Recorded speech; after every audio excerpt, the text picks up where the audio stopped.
क्या यहाँ कोई नया चीज खोला गया? मैंने अभी इन्वेस्टर समिट जो हुई थी उसमें उत्तर प्रदेश सरकार के साथ हमने एक एमयू साइन किया था। उस एमयू के तहत हमने जो है माइक्रोन्यूट्रिएंट की फैक्ट्री लगाया है और पूर्वांचल में मुझे लगता है कि एमयू साइन होने के बाद ये पहली कंपनी है जो अपने अस्तित्व में आ गई है। और आज इसका उद्घाटन जो है डॉक्टर धर्मेंद्र सिंह विधान परिषद सदस्य और भारतीय जनता पार्टी के प्रदेश उपाध्यक्ष के कर कमलों द्वारा हुआ है। और ये पूर्वांचल की ऐसी कंपनी है जो वेल इस्टेब्लिश कंपनी है जिसके द्वारा जो है सूक्ष्म पोषक तत्वों का निर्माण किया जाएगा। अभी तक जो है सूक्ष्म पोषक तत्वों का निर्माण मुजफ्फरनगर और मेरठ में बहुतायत मात्रा में कंपनियों द्वारा किया जाता था। पूर्वांचल में इस तरीके की कंपनियों का अभाव था जिससे जो उत्पाद आते थे वो उत्पाद काफ़ी महंगे हो जाते थे और किसानों को खरीदने में काफ़ी परेशानी होती थी।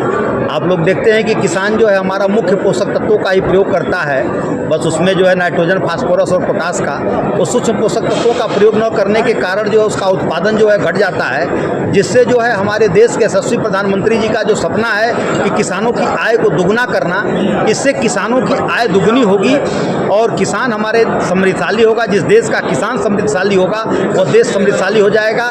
मैं उत्तर प्रदेश सरकार के अपने यशस्वी मुख्यमंत्री पूज्य योगी आदित्यनाथ जी महाराज जी को भी धन्यवाद ज्ञापित करता हूं कि उनके द्वारा जो भी दिशा निर्देश जो है प्रदेश सरकार के सभी कर्मचारियों और अधिकारियों को दिया गया है, उसके परिप्रेक्ष्य में अधिकारियों द्वारा किसी भी तरीके की मुझे जो है इस पूरे उत्पाद को लगाने में असुविधा नहीं हुई। उनके द्वारा बड़ी सुगमता से मुझे इसका लाइसेंस भी निर्गत किया गया और बाकी प्रदूषण नियंत्रण बोर्ड हो चाहे अन्य विभागों द्वारा जो है मुझे सारी चीज़ों की सुविधा जो है विभाग के द्वारा प्रदान की गई। इसके लिए मैं जो है बहुत बहुत आभार व्यक्त करता हूँ। किस किस तरह का उत्पाद इसमें बनाया जाएगा और उसका मूल्य लगभग क्या होगा? इसमें सूक्ष्म पोषक तत्व में जो है zinc, sulphur, boron, magnesium, copper इस तरीके के बनेंगे और 33% हमारा जो है जिंक सल्फेट भी इसमें बनेगा। और इस समय जो है बहुत तायत मात्रा में जो है 33% जिंक सल्फेट का डिमांड है। अन्य उत्पादों से कुछ अलग क्या होगा? अन्य उत्पादों से अलग ये होगा कि गुणवत्तापरक उत्पाद किसानों को मिलेंगे और किसानों को सुगमता से जो है अपने नज़दीक मिलेंगे, जिससे उसका कम मूल्य दे करके जो है उसको अधिक से अधिक उसका लाभ उसको प्राप्त हो जाएगा। यहाँ पर एक जिंक की फैक्ट्री का उद्घाटन हुआ है। हमारे श्री नारायण सिंह जी एक इस विषय के विशेषज्ञ हैं। ये मास्टर डिग्री इन्होंने लिया है और बहुत ही कर्मठ हैं।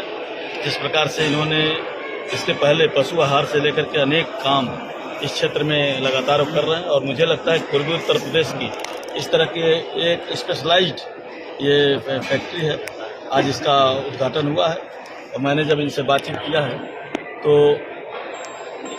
अभी तक तो मैंने इनके बारे में बहुत डिटेल नहीं जाना था, लेकिन आज मैंने जब बात किया तो 100-150 लोग इसमें काम करते हैं, यानी 100-150 परिवारों की आजीविका यहाँ से चलती है। एक बहुत अच्छा इन्होंने काम किया है और यही सरकार की मंशा भी है कि लोग इस प्रकार के काम को लेकर के आगे बढ़ें और उसमें लोगों को स्वतः रोजगार भी हो। मैंने यहाँ फीता काट कर उद्घाटन किया है और ईश्वर से मैंने विनती की है, प्रार्थना की है कि दिनों दिन और ये इस प्रकार के कार्य को आगे बढ़ाएं, प्रगति के पथ पर बढ़ाएं और लोगों को इस प्रकार के रोजगार से जोड़ने का काम करें। के अंदर 2017 के पहले जिस प्रकार का वातावरण था, गुंडागर्दी थी, जिस प्रकार से अराजकता थी, लोग यहाँ पर उद्योग लगाना नहीं चाहते थे। मुख्यमंत्री योगी आदित्यनाथ जी के आने के बाद लगातार इस प्रकार के लोगों को बढ़ावा देने का काम, कानून का राज स्थापित करने का काम हुआ है और ये मैं श्री नारायण सिंह जी को इस बात के लिए बधाई देना चाहता हूँ कि ये पहला पूर्वी उत्तर प्रदेश का ये उद्योग है जिसको एमयू में हुआ था।